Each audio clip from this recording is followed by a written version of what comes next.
দেখো বন্ধুরা, মাংস হয়ে আসছে, ভালো করে কষিয়ে জল ঢেলে দিয়েছি, প্রায় হয়ে এসছে, আর একটুখানি রাখবো, হয়ে যাবে। আবার ঢেকে দিচ্ছি। আর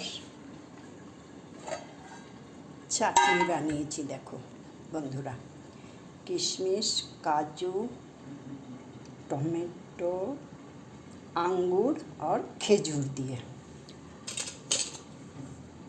মিষ্টি তো বেশি বানাই না, আর আজকে মাংস হয়েছে তাই ভাবলাম একটু চাটনি বানিয়ে নিই।